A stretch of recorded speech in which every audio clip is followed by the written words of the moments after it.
¿Se está planificando que se pueda llegar a hacer un nuevo censo? Es así mismo, Jorge.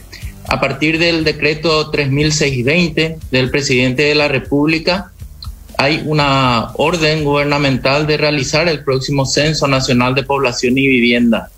Este decreto tiene 3 pilares. El primero, el que ya mencioné; el segundo, que crea la Comisión Nacional de Censos, que integra a varias instituciones públicas encargadas esencialmente de la operativa en la realización del censo; y un tercer pilar que declara de interés nacional la realización del censo. Los censos de población y vivienda se realizan cada 10 años.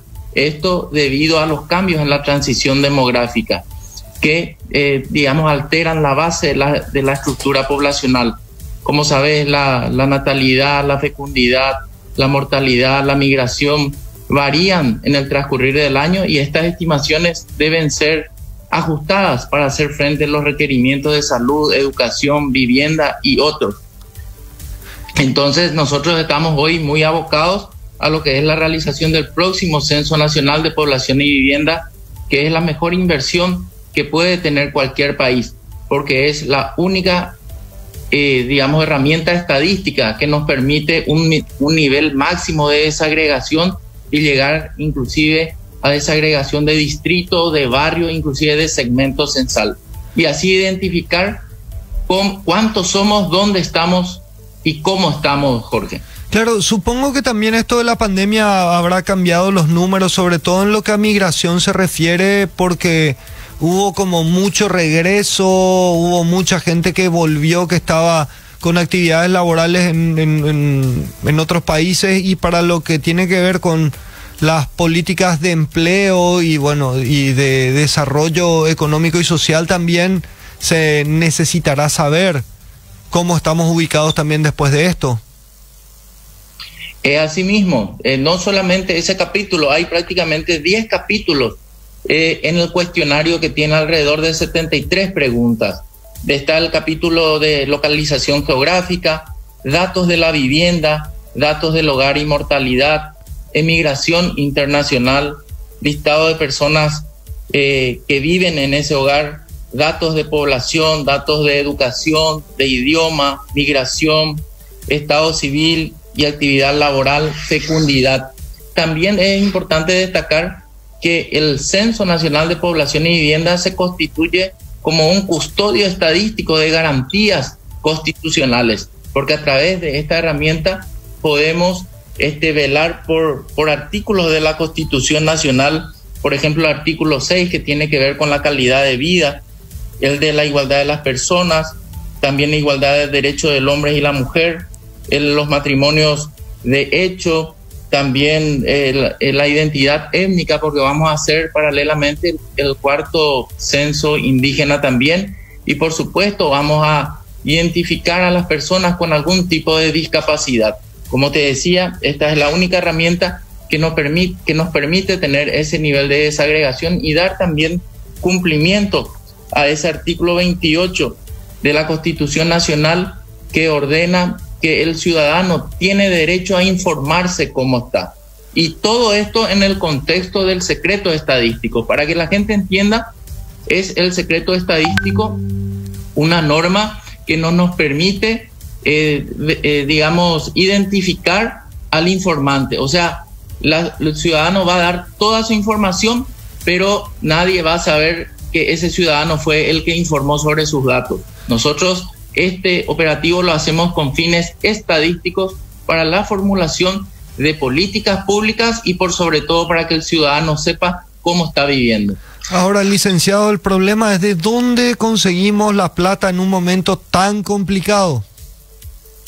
El contexto de la pandemia del COVID-19 ha afectado, pareciera que no hay un solo ámbito de nuestras vidas cotidianas que no haya sido afectado, ¿verdad?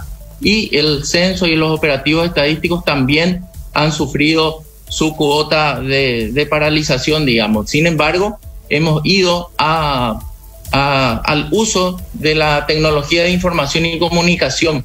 Eso en lo que es la metodología. Y el desafío, sí, como decís, son los recursos financieros. Entonces, hoy el Ministerio de Hacienda está previendo los recursos ya para el año 2020, este año que estamos en curso, porque hay que entender que el Censo Nacional de Población y Vivienda es un proyecto a 5 años.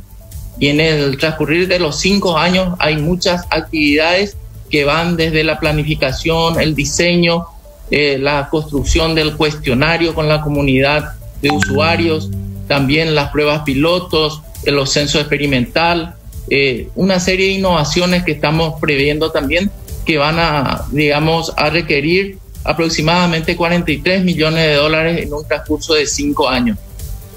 ¿Y esto ya está disponible? ¿Se está buscando? O sea, ¿está la plata o se está viendo de dónde conseguirla?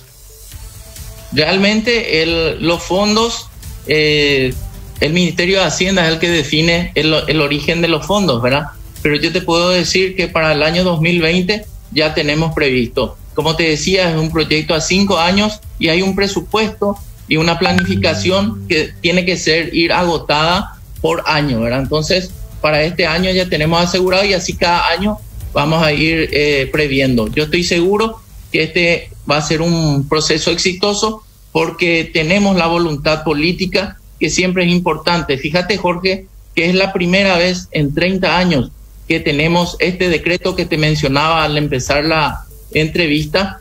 Tenemos 2 años antes del censo. Siempre se tenía en el año propiamente del levantamiento censal o un año antes.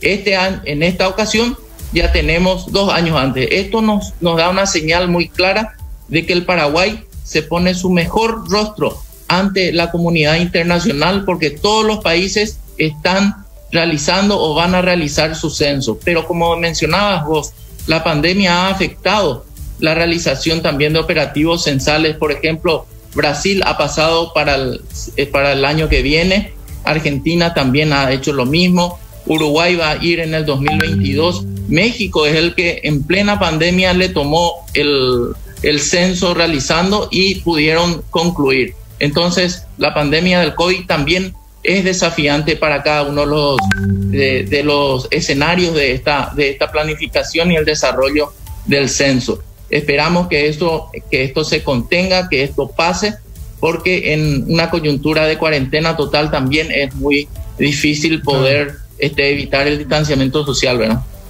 ¿El resultado estaría, o para cuándo apuntan a que el resultado esté en el 2022? Nosotros pretendemos en el año 2022, en el mes de agosto, va a ser el levantamiento censal. Van a salir 210.000 voluntarios a las casas de cada uno de los ciudadanos paraguayos o los que habitamos en el Paraguay a levantar los datos. Y la primera información, los primeros avances vamos a tener para el 2023. Pretendemos que este sea el primer gobierno que comience un censo y que entregue los primeros datos. Esto nunca se dio desde hace 30 años, a partir de la transición democrática.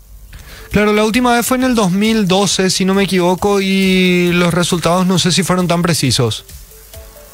Es así mismo, Jorge. Ese censo del 2012 fue innovador en su diseño, pero controvertido en su ejecución, porque no tuvo el respaldo político necesario, ni no tuvieron los fondos en tiempo y forma. Hay una serie de elementos que se tienen que dar para dar cumplimiento fielmente al cronograma y que el proceso sea un éxito. Vale la pena acá mencionar que la tradición de censos en el Paraguay data de 1950. El segundo censo se hizo en el año 62 y a partir de ahí se vienen haciendo cada 10 años por los motivos que ya señalamos anteriormente. Hay una experiencia de la Oficina de Estadística del Paraguay de 72 años haciendo censo. Y ese censo del 2012 no tuvo la cobertura ideal. Una cobertura ideal es más del 90%. Y ese censo tuvo una cobertura del 76%. Sin embargo, los datos recabados, porque fueron también prácticamente 3/4 partes de la República, también fueron validados por la comunidad internacional y hoy son usados con sus limitaciones para las proyecciones de población y demás. Claro, para políticas públicas hay que saber dónde estamos parados y para eso es que se está planificando esto. Te agradecemos por el tiempo que pudiste compartir con nosotros, licenciado. Te mandamos un abrazo y muchísimas gracias por haber compartido esto con nosotros.